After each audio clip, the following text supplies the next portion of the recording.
Hi there. Ed Khouri back again to continue our series on maturity. Where we left off last time, we were talking about trains and maturity and the train tracks, the connections with God, others, and the relational skills that connect both those rails as necessary ingredients for growing our community. Now today we're going to keep talking about those rails, and we're going to finish by talking about fear and derailing. But let's add a little bit to our discussion about the train tracks.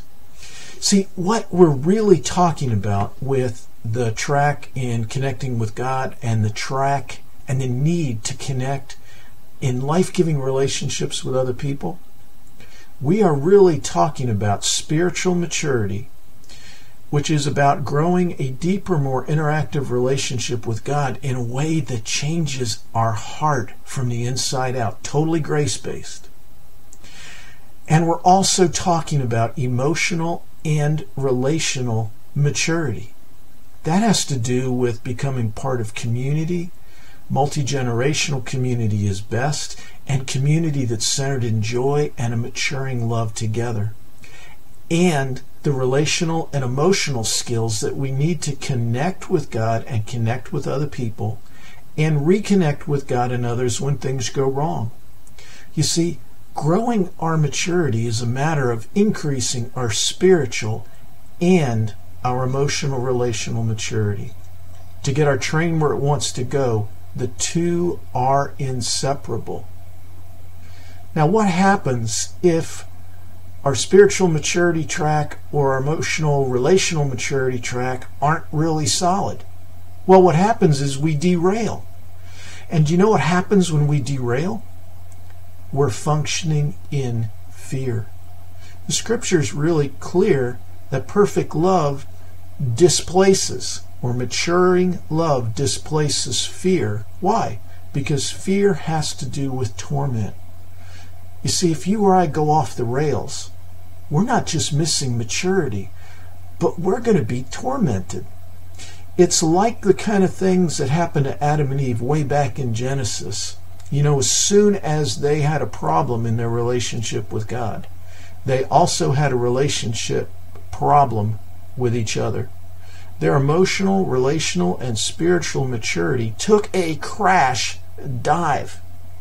Right away, you find them figuring out, how do we cover up our vulnerability? How do we hide the parts of ourselves that we just don't feel good about? How do we hide from God? How do we deal with the shame that we feel? And right after that, they start blaming each other, God indirectly, and then the snake for causing the whole problems to begin with. That kind of emotional crisis is torment. You and I don't want to live there. It's just not someplace we want to be. The sad truth is, when we go off the rails and fear becomes a problem, there are all kinds of tormenting things that happen to us. There are things like increasingly damaged emotions. I mean, shame, fear, anger, disgust. We avoid. We avoid the things we're afraid of, or the people we're afraid of, or we hide from things we're afraid of, or people we're afraid of. Addictions. Addictions are a good way to numb the fear and the torment that comes with immaturity. And when bad things do happen to us when we're in fear, they feel much more intense, so our trauma increases. We end up with something I call pseudo-maturity.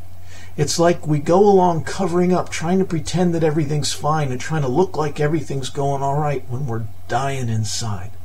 Addictions are a good way to grow some pseudo-maturity, because addictions let us numb out the pain and try to keep on going. It's a sad, painful, and tragic place to be. And the sad part on top of all that is we grow an identity that's not really us. It's who we want people to see. It's who we try to pretend to be to cover up the fear and the torment that we're living in. Now, that's not where you or I want to live. Where we really want to live is with both those rails and the cross ties in place, so we can get to our destination and grow up fully into the kinds of people that God has always designed and created us to be. That is the life-giving place that you and I are headed.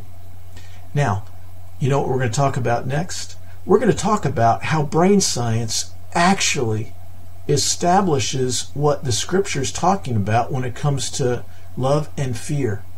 Don't miss this, because you're going to find out what your brain has to do with maturity. Have a great day.